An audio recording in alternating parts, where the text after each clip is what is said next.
Hello ladies and gentlemen, and welcome to another episode of Deep-Seeded Geek. Recently I read a book called Ready Player One by Ernest Cline. The book takes place in the not too distant future where most of the population has retreated to a virtual reality called the Oasis.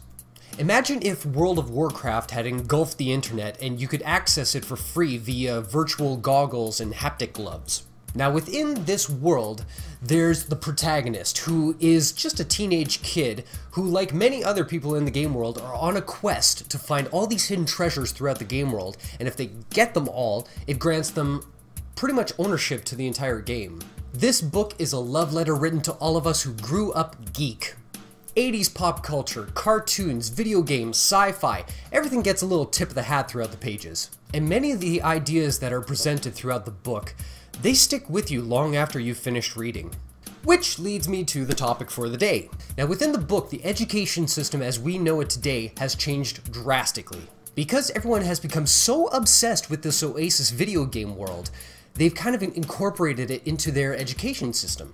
Meaning you didn't physically have to go to a school anymore, but by law you had to attend a virtual school. How it worked was that between a certain age group, you had to be logged into your account within a certain time to attend classes in a virtual world. So that means there could be virtually thousands of people listening to the same lecture at one time. And the beautiful thing of it is that it allowed everyone to get the same standard of education, and it was free. Now keep in mind, this wasn't a classroom setting like we know it today in the virtual world. It had limitless possibilities. So let's say, for example, a science teacher is lecturing on the planets. Well, there's talking about it, and then there's being able to transport all those students to one of the asteroids floating around in Saturn's ring to learn about it firsthand. Or being there for the fall of Rome as a spectator or one of the soldiers. Or how about watching a reenactment of Hamlet at the actual Rose Theater in the time period? In this virtual world, education becomes a more tangible and desirable thing. When I finished the book, this was a topic that kept rattling around in my head for a long time. I kept thinking, could that happen? I mean, how close are we to that being a reality? Before I answer that, I want to show a few discoveries that I've made along the way. Now, many of the clients that I get to work with every day are educators within and around the city. Now, it should come as no surprise that a lot of the teachers and educators out there have incorporated smartphones and tablets into their everyday use. But it's kind of surprising that they've allowed students to do the same thing as well. And in some instances, some of the schools provide the students with the devices. Now, I can kind of see their way of thinking where it's like they want to reinvigorate their desire to kind of interact with their students and get education like booming again. But at the same time, I kind of look at it like a defeatist kind of attitude where it's like, well, the kids are already texting throughout their class time anyway, might as well put it to some use. Now, me personally, I don't see it really working out too well in the long run, but time will tell. Now, to take it another step further, one particular school I know of has adopted the use of smartboards in the classroom. It's essentially an interactive whiteboard with touch capabilities, and it can also double as a PC. Now that sounds a little closer to bringing that whole virtual space and interactive media into the classroom. You know, it's got the capabilities of the old overhead projectors with the same kind of like whiteboard and chalkboard kind of properties, and it's got the old-fashioned like reel-to-reel films that we used to watch back in the day all into one package. It's like Apple's version of a chalkboard, an iBoard.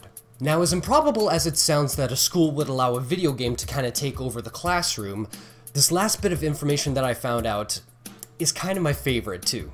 The idea that a video game would be a tool for education came about in the form of the most unlikely thing I would ever imagine: Minecraft. There is currently a documentary out there called Minecraft, The Story of Mojang, and in it, they actually follow an educator who has used Minecraft within his classroom. Minecraft EU is a program that's bringing Minecraft into the classrooms in the US and around the world. Used by students and teachers alike, the game has been a huge success, not only in exciting students in learning again, but has improved overall education. My favorite part in the movie is where a parent actually doesn't have the heart to tell his kid to turn off the video game because he just noticed that his son had built, from his own mind, he had built an aqueduct to filter water from the ground up so he could water his crops within the game. Dude, I don't even know how to do that. Now that's the educational side and a bit of the technology side. Just strictly technology, this year alone we're going to see the introduction of Microsoft's Smart Glass, which is essentially a tablet that can run your whole media center. VR technology becomes a reality this year with the introduction of the Oculus Rift, which is a headset that's going to bring your field of view right into the 3D world of the game. And if that's not enough, just a few short years ago, someone created the ultimate gaming environment. They incorporated a full 360-degree screen around them. They used body-sensing motion technology.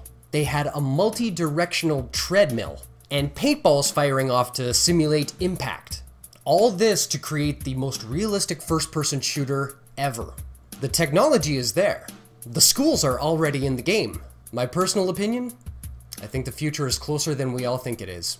And still, we don't have flying cars. I mean, what the hell, people? Come on. And so now I throw it over to you, the viewer. I want to hear your comments, your criticisms, your thoughts on this whole technology education thing coming out of the gate.